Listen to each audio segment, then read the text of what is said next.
Okay, तो देखो अपने को एक क्वेश्चन दिया हुआ है कि problem on shunt field winding designing के ऊपर। काफ़ी लंबा क्वेश्चन है और आई थिंक ये एक पेज का ही पूरा ही एक क्वेश्चन है। ठीक है, उसके बाद में अपने इसके डाटाज के बारे में बात करेंगे, फिर जो जो फॉर्मूलेज यूज किए हैं उनको देखेंगे। तो आपको क्या करना है कि देखो, जो भी आप अभी पढ़ रहे हो, तो कल के जो मैंने करवाया है आपको, और जिन्होंने अगर नोट्स बनाए हैं, क्योंकि मैंने कल पीडीएफ भी शेयर कर दी थी, जो वीडियो था वो भी शेयर कर दिया था, तो वो एक बार आप ओपन कर लोगे तो उससे आपको क्लियरिटी आ जाएगी, क्योंकि जो स्टेप बाय स्टेप फॉर्मूलेज अपन ने यूज किए हैं और कौन से फॉर्मूले, क्योंकि इसके अंदर कम से कम 4 या 5 इक्वेशंस बनेंगे अलग अलग। तो जैसे इक्वेशन नंबर 2 है, उसको इक्वेशन नंबर 3 में पुट कर रहे हो, 3 को 1 में पुट कर रहे हो, तो उसमें कन्फ्यूजन हो जाएगा। तो इससे अच्छा ये है कि जो आप ऑलरेडी नोट्स बना चुके हो, तो उन नोट्स को आप एक साइड में रख लो कि हाँ ये इक्वेशंस हैं और ये चीज़ें अपने को काम में लेनी है, तो उससे थोड़ा सा समझने में ईजी हो जाएगा। ठीक है, तो देखो क्वेश्चन ये दिया हुआ है कि the following particular refers to a shunt field coil for a, यानी एक शंट फील्ड कॉइल दी हुई है जिसका वोल्टेज है वो 440 वोल्ट है। ठीक है, 6 पोल की डीसी शंट जनरेटर दिया हुआ है, मतलब डीसी मशीन है, वो डीसी शंट जनरेटर है। उसका एमएमएफ पर पोल है 7000 एम्पियर, एम्पियर टन्स है बेसिकली, ये एम्पियर टन्स। ठीक है, क्योंकि एमएमएफ है, एमएमएफ एम्पियर इंटू टन्स होता है 80।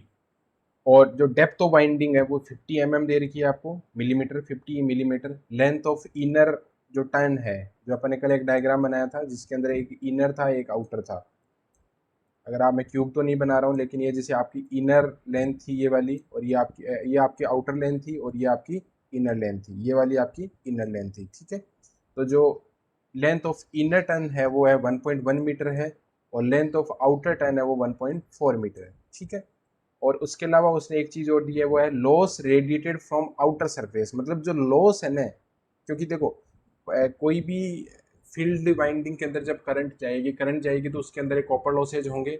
वो कॉपर लॉसेज क्या होंगे कि हीट की फॉर्म में बाहर की तरफ में आपके क्या होंगे, निकलेंगे वो। जैसे भी अभी आपने मोटर्स को भी देखा होगा, घर पे मोटर जो यूज करते हो या मिक्सी यूज करते हो, मिक्सी को जैसे आपने मान लो मिक्सर को यूज किया आपने, उसके बाद आप उस पर हाथ लगाओगे तो वो आपको हीट फील करेगा, वो मतलब उसमें हीटिंग आपको मिलेगी। तो वो रीजन है कि उसके अंदर जो भी लॉसेज हुए हैं फ्रिक्शन की वजह से, या आपके वाइंडिंग के अंदर जो लॉसेज हुए हैं, तो वो क्या होगा, हीट की फॉर्मेट में आपके बाहर निकलेंगे। तो उसने देखा कि जो लॉस अंदर हुए हैं, तो loss radiated from outer surface, जो आउटर सरफेस है उससे जो लॉस बाहर निकल रहे हैं, उनकी जो वैल्यू है वो है 1400 वाट पर मीटर स्क्वायर, यानी ये है वाट पर मीटर स्क्वायर, यानी पर यूनिट एरिया में जो आपका लॉसेज रेडिएटेड हो रहे हैं वो है आपके 1400।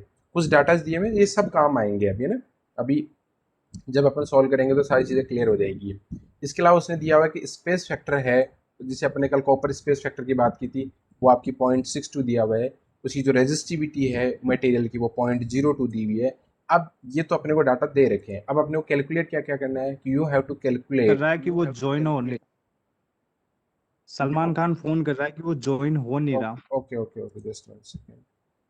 ठीक है, हो गया है अभी।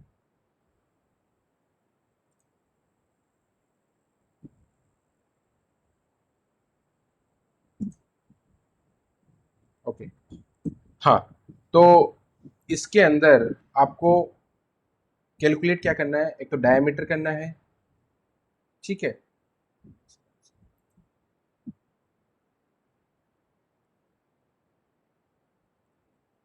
ये जो डाटाज दे रखे हैं इसके बाद में आपको कैलकुलेट करना है, तो डायमीटर ऑफ वायर की, जो वायर आपने यूज लिया है उसका डायमीटर आपको कैलकुलेट करना है पहली चीज तो। दूसरा आपको कैलकुलेट है कि लेंथ ऑफ कॉयल कितनी होगी, पूरी जो लेंथ है कॉयल की वो कितनी काम आएगी, नंबर ऑफ टन्स कितने काम आएंगे, और उसके अलावा एक्साइटिंग करंट। ये चीजें उसने पूछी है, ये 4 चीजें पूछी, डायमीटर पूछा, लेंथ पूछी है, इसके अलावा नंबर ऑफ टन्स पूछे और एक्साइटिंग करंट पूछी है। इसके अलावा उसने क्या वैल्यू दे रखी है कि assume voltage drop of 20% of terminal voltage across the field regulator, कि 20% ऑफ टर्मिनल वोल्टेज है वो आपका रेगुलेटर, जैसे मैंने कल बताया था कि आपको जो फील्ड वाइंडिंग में जो आप लोगे वो कितना होगा, 0.8 टू 0.85। कल मैंने ये बताया था आपको, एक फॉर्मूला लिखा था, इसमें लिखा था कि जो वोल्टेज होगा पर फील्ड कोयल के अक्रॉस होगा वो 0.8 to 0.85% of terminal voltage divide by number of pole.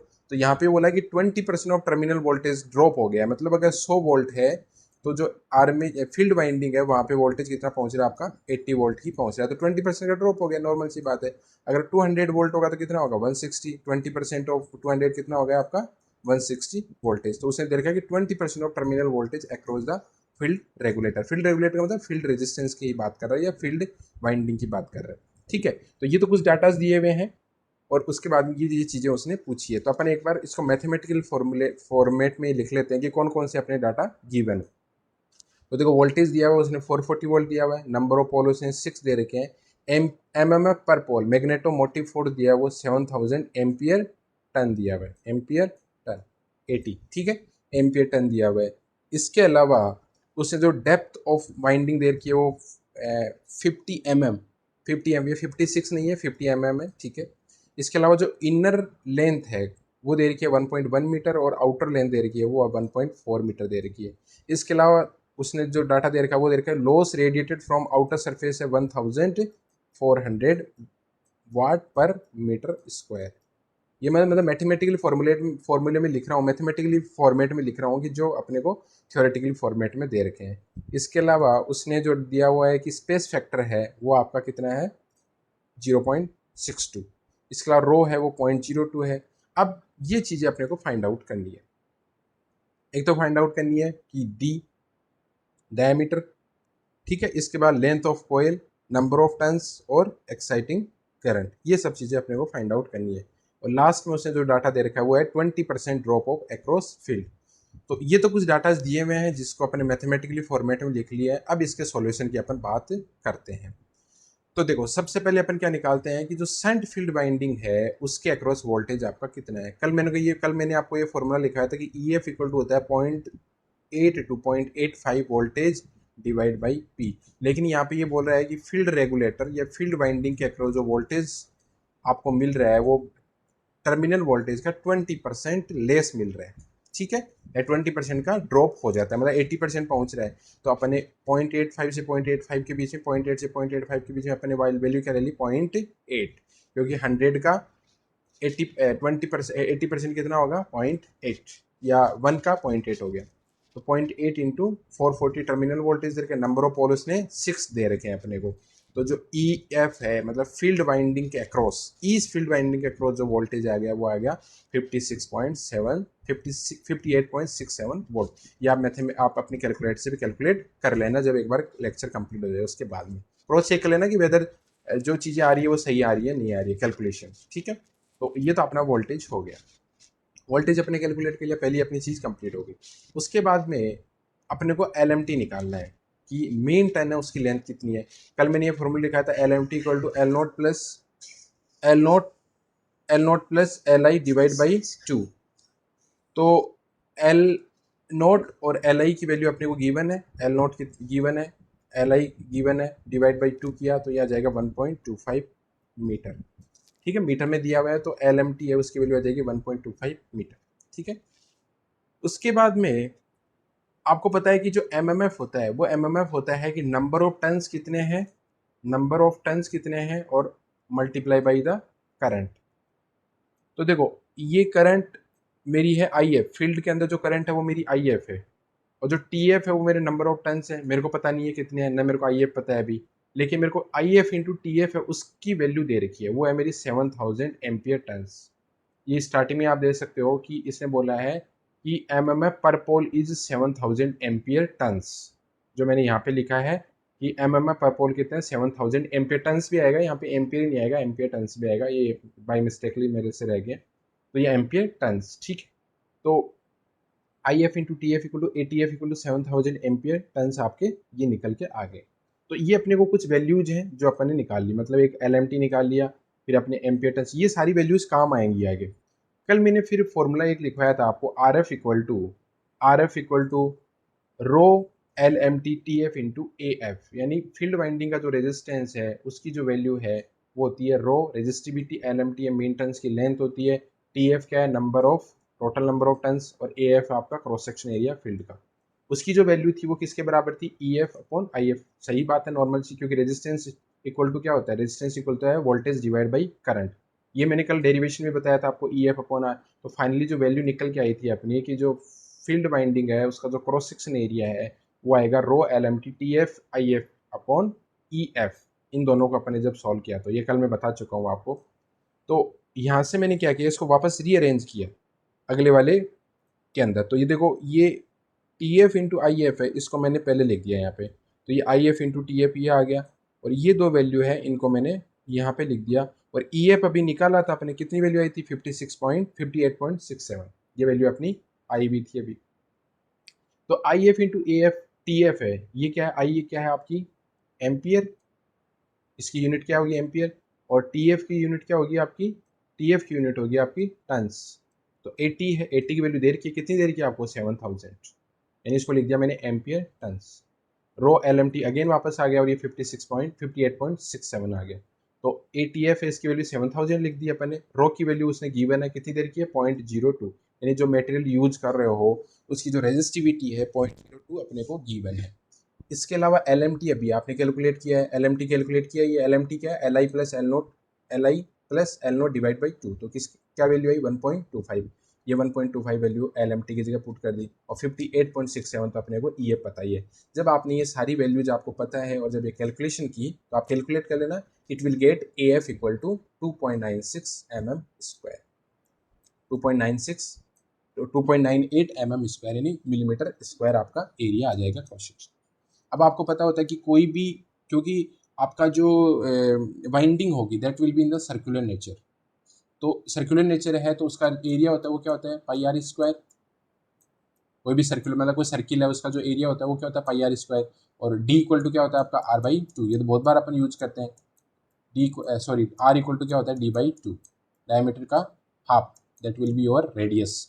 तो आपने आर की जगह पूछ दिया पाई डी स्क्वायर अपॉन 4, इससे आप वेल नोन फॉर्मूला है ये, pi D square equal to pi D square divide by 4 equal to 2.98 आ गया। वैन डी को आप फाइंड आउट करोगे तो ये 2.98 इंटू 4 डिवाइड बाई पाई, और ये डी स्क्वायर को जब आप इसका रूट स्क्वायर रूट लोगे तो then you will get D equal to 1.95 mm। तो आपका जो पहली चीज़ थी कि you have to find out the diameter of shunt field winding, तो डायमीटर आपका फाइंड आउट हो गया, वो 1.95 आया। अब इसके अंदर देखो क्या क्या चीज़ें आपके काम आई है। पहले आपका ई एफ कैलकुलेट किया, ये स्टेप बाय स्टेप फॉर्मूले हैं, स्टेप बाय स्टेप मेथड्स हैं जो आपको फॉलो करने पड़ेंगे।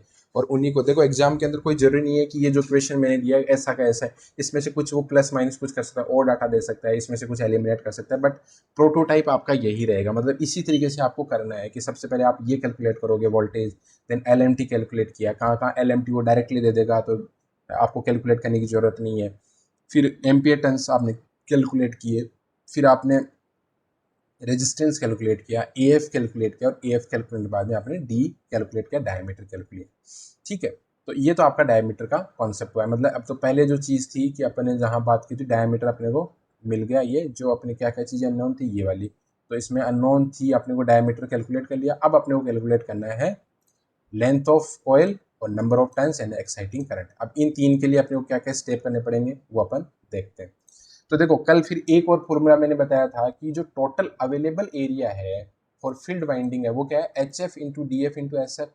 H F into D F तो एक्चुअल एरिया होगा, एस एफ आपने जब कॉपर स्पेस फैक्टर से मल्टीप्लाई कर दिया। जब मैंने इंसुलेशन और विदाउट इंसुलेशन का कॉन्सेप्ट बताया था कि इंसुलेशन अगर आप यूज करोगे तो आपका जो जो एरिया होगा वो ज़्यादा होगा, और इंसुलेशन अगर नहीं यूज करोगे, मतलब नेकेड वायर यूज करोगे या बेयर वो यूज करोगे कंडक्टर्स, तो आपका जो एरिया होगा that will be less compare to another one. तो जो टोटल अवेलेबल एरिया है वो है आपका H F D F into S F, F F से आपने मल्टीप्लाई कर दिया। एस एफ की वैल्यू कितनी 0.8 D upon D one square, जहाँ पे ये था आपका डी था कि नेकेड वायर है उसका डायमीटर कितना है, वो डी वन कितना है, कि इंसुलेशन विद इंसुलेशन जो वायर है उसका आपका डायमीटर कितना है। तो फिर उसके बाद मैंने एक चीज़ और बताई थी कि जो S F H F D F है उसकी जो वैल्यू है वो T F into A F into 10⁻⁶। ये 10⁻⁶ मैंने आई थिंक कल यूज नहीं किया था, लेकिन मैं आज यहाँ यूज कर रहा हूँ। आज मैं इसलिए यूज कर रहा हूँ क्योंकि देखो आपको पता है कि जो ए एफ यहाँ पे निकल के आया है ये एम एम स्क्वायर है। ये क्या है आपका एम एम स्क्वायर है, यानी जो ये रिजल्ट आया ये एम एम स्क्वायर में। ठीक है, तो अपने को अगला जो है उसको भी एम एम में ही कन्वर्ट करना है।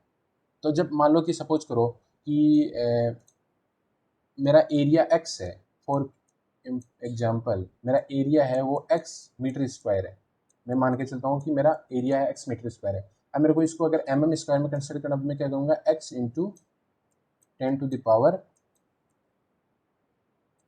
-6 mm स्क्वायर, मतलब एक, आपको पता है कि 1 मीटर में कितना होता है आपका, 1 मीटर में होता है 10 to the power 3 mm, 10 to the power 2 centimetre होता है आपका।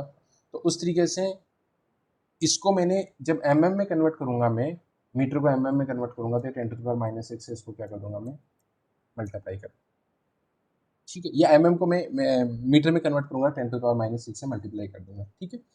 तो इन दोनों को अपन ने इक्वल किया था, कल भी इक्वल किया था अपन ने कि जो S F H F T D F की जो वैल्यू है वो T F into A F into 10 to the power -6 के इक्वल होगी। तो जो टी एफ है यानी जो नंबर ऑफ टन्स है उसकी जो वैल्यू है वो आपकी आएगी S F H F D F A F into 10 to the power 6 all in metres. सबसे बड़ी बात है कि सारे के सारे किस में, ये आपके मीटर के अंदर है। तो अब आपने क्या किया कि टी एफ है उसकी वैल्यू पुट कर दिया, आपको स्पेस फैक्टर आपको गिवन है, स्पेस फैक्टर कितना दिया हुआ है 0.62, स्पेस फैक्टर 0.62 दिया हुआ है। एच एफ आपको कैलकुलेट करना है, इधर टी एफ भी आपको पता नहीं है। देखो दो चीज़ें आपको कैलकुलेट करनी है इधर, कि अपन एक बार दो चीज़ों पे फोकस कर रहे हैं। एक तो फोकस कर रहे हैं कि लेंथ ऑफ जो कोयल है उसकी वैल्यू कितनी है, जिसकी वैल्यू आपकी एच एफ है, और नंबर ऑफ टन्स कितने हैं टी एफ। इन दोनों को अपन लेके चल रहे हैं, अपने को दो अननोन है, दो इक्वेशन अपने को चाहिए, और लास्ट में एक्साइटिंग करंट तो अपन निकाल लेंगे। तो उसके लिए अपन ने क्या किया कि जो टी एफ है उसकी वैल्यू है S F H F D F upon A F into 10 to the power 6। S F की वैल्यू दी हुई है 0.62, एच एफ कैलकुलेट करना है, डी एफ अभी कैलकुलेट, डी एफ उसने दे रखा है कि जो डेप्थ है वो कितनी है 50 mm दे रखी है, और ए एफ की वैल्यू अभी कैलकुलेट की है अपन ने इससे। ए एफ की वैल्यू यहाँ से अपने को मिली हुई है, कहाँ आई थी ए एफ की वैल्यू, ये वाली 2.98, तो 2.9 mm square into 10 to the power 6। जब आप इस mm को आपको जब मीटर में कन्वर्ट करना है तो आपने 10 टू द पावर -3 से मल्टीप्लाई कर दिया, क्योंकि 1 मीटर में होता है आपका 1000 mm। तो 1 mm में कितना हो गया आपका 10 to the power -3 metre, 10 to the power -3 metre, ठीक है। तो ये mm है, इसको आपने मीटर में कन्वर्ट किया क्योंकि सारी की सारी जो पैरामीटर्स है all are in the metres, तो आपने इसमें कन्वर्ट कर दिया 10 टू द पावर। और एक्चुअली देखो ये 2.96 था ना, ये 2.96 आपका 2.96 mm स्क्वायर था। जब आप इसको मीटर में कन्वर्ट करोगे ना तो ये आ जाएगा 2.98 into 10 to the power -6 metre square. और ये जो 10 टू द पावर 6 ऊपर आया है ना, ये इसी की वजह से आया है, क्योंकि ये आपका यहाँ ये लिखा जाता है 10 टू द पावर -6 20, और तो ये आपका 10 टू द पावर 6 नहीं आता, तो जब ये ऊपर जाता तो 10 टू द पावर +6 हो जाता। मतलब आई थिंक ये चीज़ समझ में आई होगी आपकी, क्योंकि देखो यहाँ पे है ना, ये जो आपका आया है ये आया है mm में, जब आप इसको मीटर में कन्वर्ट करोगे ना तो इसको आप 10 टू द पावर 6 से आपको माइनस करना पड़ेगा mm स्क्वायर को। 2.98 mm स्क्वायर है, जब इसको मीटर में कन्वर्ट करोगे तो 2.98 इंटू 10 टू द पावर -6 करना पड़ेगा आपको। तो 2.98 इंटू 10 टू द पावर -6 कहाँ चला गया, this one, A F into 10 to the power -6। ये अपन ने कन्वर्ट क्यों किया है, क्योंकि ये mm स्क्वायर था, उसको मैं मीटर स्क्वायर में कन्वर्ट कर रहा हूँ, इसलिए 10 टू द पावर -6 से मैंने इसको मल्टीप्लाई किया है, ठीक है। तो इससे जब आप इसको एंटायर कैलकुलेशन करोगे, और 10 टू द पावर -3 क्यों आया, ये 10 टू द पावर -3 है क्योंकि ये mm में गिवन था, इस mm को आपने मीटर में कन्वर्ट किया 10 टू द पावर -3, और ये mm स्क्वायर था, इसको जब आपने मीटर में कन्वर्ट किया, मीटर स्क्वायर में कन्वर्ट किया तो 10 टू द पावर -6 नीचे आएगा, लेकिन ऊपर जाएगा 10 टू द पावर 6 बन जाएगा। जब आप इसको कैलकुलेट करोगे यू विल गेट 10402.68 HF, या TF और HF। तो TF इक्वल टू हो जाएगा 10.4 into 10 to the power 3 HF, ये एक इक्वेशन बन जाएगी। अब देखो सबसे बड़ी बात ये है कि इस इक्वेशन में आपके लिए जो TF है दैट इज ऑल्सो अननोन, और HF है दैट इज ऑल्सो अननोन, दोनों अननोन है, लेकिन एक इक्वेशन बनी है, दो अननोन है, दोनों को अपने को वैल्यू निकालनी है, नंबर ऑफ टन्स भी निकालने हैं, लेंथ ऑफ फील्ड वाइंडिंग भी निकालनी है, लेकिन दोनों ही अननोन है, एक इक्वेशन से पॉसिबल है नहीं है, तो अपने को कोई दूसरी इक्वेशन इसमें सेटल डाउन करनी पड़ेगी या बनानी पड़ेगी। तो उसके लिए अपने इसको इक्वेशन नंबर 1 दे दिया, आपने इक्वेशन नंबर 1 पहली वाली को इक्वेशन नंबर 1 दी। उसके बाद एक डाटा और दिया हुआ है कि जो क्यू है कि आउटर सरफेस है उससे आपका जो लॉसेस रेडिएटेड हो रहे हैं उसकी जो वैल्यू है वो है 1400 वाट पर मीटर स्क्वायर, क्यू की जो वैल्यू है। यानी मैं बोल सकता हूँ क्यू क्या है 1400 इंटू आउटर सरफेस एरिया, भाई क्यू क्या है डब्ल्यू इंटू डब्ल्यू अपॉन ए एरिया। तो जो क्यू है वो इसको अगर 1400 है, इसकी जो वैल्यू है वो आ जाएगी मेरी कि टोटल लॉस कितना हुआ, तो उसको अगर मैं आउटर सरफेस एरिया से अगर मल्टीप्लाई कर दूंगा तो मेरी वैल्यू क्यू निकल के आ जाएगी। मतलब जैसे मान लो कि आपको कोई वैल्यू दी हुई है कि सपोज करो कि 50 वाट पर मीटर स्क्वायर, ये आपको दी हुई है कि वो बोल रहे हैं कि तो इसका मतलब ये हो गया कि आपका जो पर यूनिट एरिया पे जो वाटेज मतलब लॉसेज हो रहा है वो 50 वाट हो रहा है। अब मेरे को कोई बोल दे कि आपको 2 मीटर स्क्वायर का अगर कोई एरिया है या 5 मीटर स्क्वायर का एरिया मान लेते हैं अपन कि 5 मीटर स्क्वायर का एरिया, तो मेरे को टोटल लॉस बताओ, तो आप क्या करोगे कि अगर पर मीटर स्क्वायर में अगर लॉसेज 50 हो रहे हैं तो टोटल में कितने हो जाएंगे 5 इंटू 50, पर मीटर में 50 हो रहे हैं तो टोटल में कितने हो जाएंगे, तो ये हो जाएगा टोटल 250। तो यही चीज़ यहाँ पे की है कि उसने पर यूनिट एरिया है ना उस पर लॉसेज दे रखे हैं उसने, अब वो बोला कि टोटल कितना लॉसेज होगा, वो उसने क्या कर दिया 1400 इंटू आउटर सरफेस एरिया उससे मल्टीप्लाई कर दिया। अब यहाँ पे एरिया गिवन है, यहाँ पे एरिया अपने को फाइंड आउट करना है कि आउटर सरफेस एरिया कितना होगा आपका। अब आउटर सरफेस एरिया कैलकुलेट करने के लिए कल मैंने एक डायग्राम बताया था, उस डायग्राम के अंदर ये बताया था कि दो टाइप की मैं इसको क्यूब तो नहीं बनाऊंगा मैं एक्चुअली, काफ़ी टाइम लग जाएगा, लेकिन अगर ये बोल रहा है कि यहाँ से जो आउटर सरफेस से जो आपका लॉस रेडिएटेड हो रहा है उसकी वैल्यू 1400 है, तो अगर मैं आउटर सरफेस अगर निकालूँ, ये अगर निकालूँ तो मैं क्या कर सकता हूँ कि हाइट को जो लेंथ है आउटर सरफेस की जो लेंथ है, देखो एक तो इनर सरफेस थी अपनी एक आउटर सरफेस थी, ये आउटर सरफेस की बात कर रहा है, तो आउटर सरफेस की जो लेंथ है वो है मेरी एल नोट और एच एफ है मेरी उसकी हाइट। तो इन दोनों को जब मैंने मल्टीप्लाई किया तो मेरी वैल्यू निकल के आएगी ए आउटर। ए आउटर की वैल्यू निकल के आई कि लंबाई इंटू चौड़ाई, क्योंकि कोई भी रेक्टेंगुलर है उसका क्या होता है एरिया लंबाई इंटू चौड़ाई या लेंथ इंटू ब्रेथ। तो एल नोट है उसकी वैल्यू 1.4 दे रखी है उसने, 1.4 दे रखी थी उसने आउटर की और 1.1 दे रखी है उसने इनर की। H F as it is ये का यही आ गया। तो क्यू नोट की वैल्यू कितनी हो जाएगी 1400 into L note into H F, जो एरिया था उससे आपने मल्टीप्लाई कर दिया तो ये आ जाएगा 1.4 इंटू एच एफ। अब आपको पता है कि कोई एक वाइंडिंग है, कोई एक वाइंडिंग है उसमें अगर आई एफ करंट जा रही है और उसके अक्रॉस अगर वोल्टेज ई एफ है, टोटल वोल्टेज आपका जो लगाया है वो आपका ई एफ अगर लगाया है, तो इसके अंदर होने वाले जो लॉसेज होंगे वो कितने होंगे voltage into current, voltage into current. तो वोल्टेज कितना है ई एफ, करंट कितनी है आई एफ, तो जो टोटल कॉपर लॉसेज होंगे वाइंडिंग के अंदर वो कितने हो जाएंगे E F into I F. पर एक अपने कॉपर लॉसेज यहाँ से निकालेंगे टोटल कॉपर लॉसेज वो निकालने इसके अंदर, तो दोनों का अपने क्या कर दिया इक्वल कर दिया।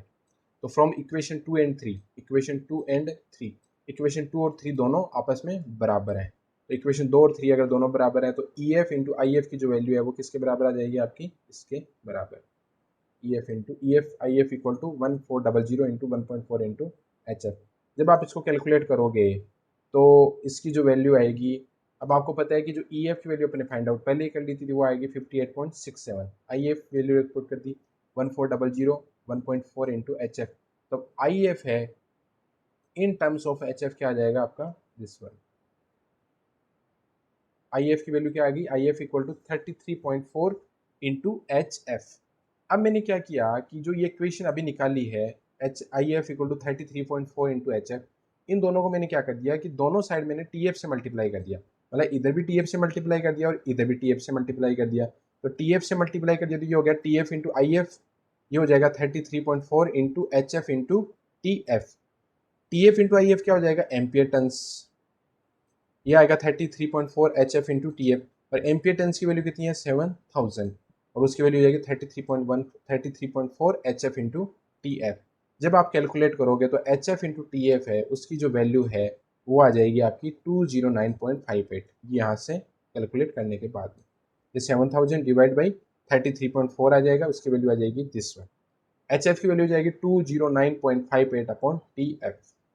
ये आपकी दूसरी इक्वेशन निकल के आई है। देखो मैंने बताया था कि एच एफ और टी एफ में एक इक्वेशन निकल के आई थी आपकी यहाँ पे, ये इक्वेशन। देखो टी एफ और एच एफ दोनों आपके लिए अननोन है, T F and H F दोनों आपके लिए अननोन है, तो अपने को एक इक्वेशन से अपना काम नहीं बन सकता है, तो we have to find out the another equation to get the T F as well as H F. तो उसके लिए मैंने क्या की, ये दूसरी इक्वेशन बनी, वो मेरी इक्वेशन बनी ये कहाँ पे, ये वाली। तो यहाँ पे क्या करूंगा, जो इक्वेशन नंबर फर्स्ट है जो अभी अपने फाइंड आउट की थी, उस इक्वेशन में एच एफ की जो वैल्यू है वो मैं ये डाल दूंगा। तो इक्वेशन फर्स्ट है, देखते हैं इक्वेशन फर्स्ट में एच एफ की वैल्यू ये पुट करनी है अपने को। तो इक्वेशन फर्स्ट क्या थी आपकी, ये वाली। तो इक्वेशन फर्स्ट है आपकी ये, तो इसमें जो एच एफ है ये एच एफ है, तो ये जो एच एफ अपना नया निकल के आया है वो वैल्यू अपन पुट कर देते हैं। तो इसमें 10.4 इंटू 10⁻³ इंटू एच एफ की जो भी वैल्यू है ये वो अपन पुट कर देंगे। तो टी एफ इक्वल टू क्या हो जाएगा, टी एफ इक्वल टू हो जाएगा आपका 10.4 इंटू 10⁻³ इंटू ये एच एफ की वैल्यू अभी निकल के आई है। तो ये आ जाएगा T F square equal to 10.4 into 10⁻³ into 209.58। जब आप इसको कैलकुलेट करोगे तो ये वैल्यू कैलकुलेट होकर आएगी आपकी 1476.35। ये कैलकुलेट कर लेना आप, तो 1476.35 आएगी, क्योंकि टन्स नंबर ऑफ टन से कभी भी आपके मतलब पॉइंट्स में नहीं आते हैं, कभी फ्रैक्शन में नहीं आते हैं, तो it should be always integer. तो अपने 1476 आपका नंबर ऑफ टन्स होगा। जब नंबर ऑफ टन्स आपको पता है तो आपकी एच एफ भी कैलकुलेट होके आ जाएगी, क्योंकि एच एफ भी अपने को हाइट भी तो कैलकुलेट करनी थी उसकी, मतलब लेंथ बेसिकली। तो एच एफ इक्वल टू क्या आ जाएगा 209.58 डिवाइड बाई दिस, तो ये आ जाएगी 0.14 mm, ये आ जाएगी आपकी हाइट। और फिर आई एफ कैलकुलेट करना है, तो आई एफ का भी एक फॉर्मूला आया था, आई एफ इक्वल होता है 33.4 इंटू एच एफ। जब एच एफ कैलकुलेट हो गया तो आपकी आई एफ भी कैलकुलेट हो गई है।